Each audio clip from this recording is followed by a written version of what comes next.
Şimdi de çapraz ara formülüne bakalım. Aslında düşey ara formülünün aynı işlemini yapıyor.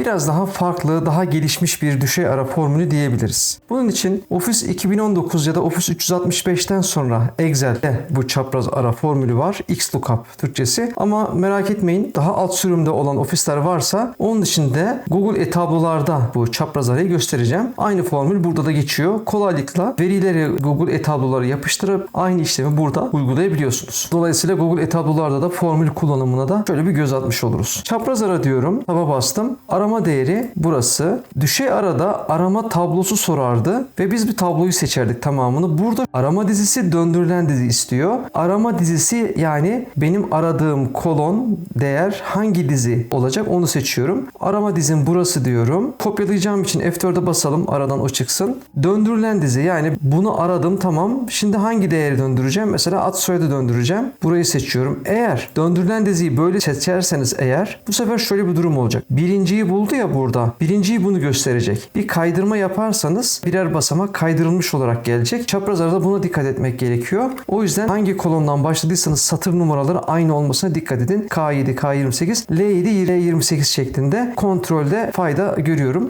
Bulamıyorsa düşey ara formülünde eğer yoksa formülünü kullanıyorduk. Burada o formüle gerek kalmadan bulamadım şeklinde hata mesajını yani bulamadığı durumu söylüyor. Geriye eşleşme modu ve arama modu var. Şu anki eşleşme modu dediğimiz bizim düşey arada sonunda 0 yanlış olarak yazdığımız değer var ya onun aynısı doğru yanlış kelimesinin artık kullanılmıyor. Biz zaten hatırlarsanız 0 kullanıyorduk. Tam eşleşme için 0. 0'ı dedikten sonra burası tam düşey arada olmayan burada olan şey. Hatırlarsanız bir önceki derste düşey ara nasıl buluyordu? İlk aradığını getiriyordu. 2 tane aynı sicili kullanmış kişiler var. Sadece bunu getiriyordu. İkincisini görmezden geliyordu. Burada buna bir çare bulunmuş oluyor. Virgül tekrar yapalım. Eğer 1 seçersem baştan sona arama yani yukarıdan aşağı doğru arıyorum diyor. Eğer -1 seçersen yukarıdan aşağı doğru arama yaparım diyor. Dolayısıyla mükerrer kayıt olan 180-183 sicil için Musa Balcık gelecekken 1 yazdığımızda -1 yazarsak Lale Kolsuz geleceğini göreceğiz. İkili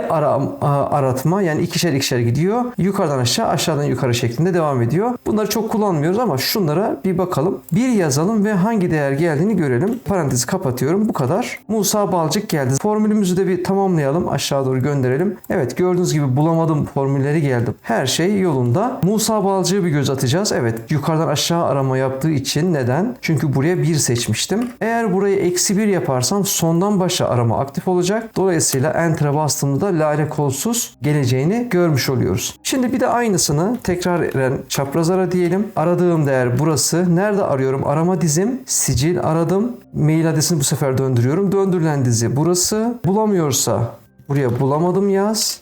Tam eşleşme olsun. Sonunda da yukarıdan aşağı taramayı yapalım. Şunları F4 diyelim. Aradan gitsin. Kapattığımda aynı işlemi buraya da yapıyor. Google e-tablolarda bunu yapalım. Normal Excel'den tabloyu kopyala yapıştır yapabiliyorsunuz kolaylıkla. Mesela şimdi kopyaladım. Geleyim. Boş bir hücreye biraz aşağı doğru şöyle yapıştırabilirim. Kolaylıkla yapışıyor. Buradan da Excel'e gidebiliyor.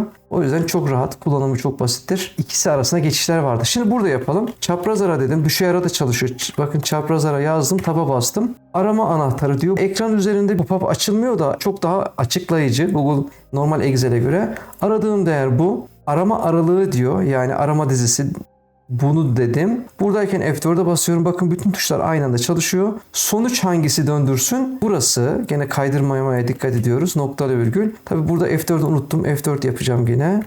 Eksik değer çıkarsa ne yazayım?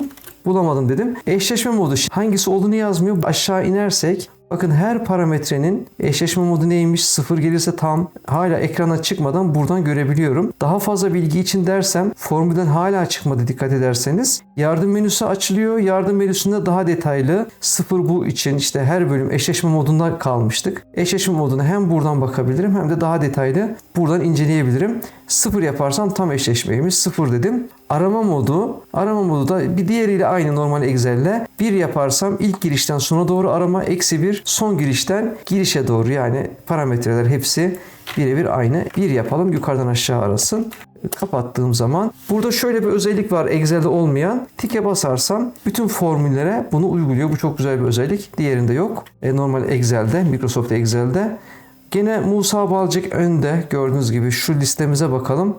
Bu da burada. Lale Kolsuz mesela burada. Aynı şekilde -1 yaptığımda bunun da Lale Kolsuz geldiğini görmüş oluyoruz.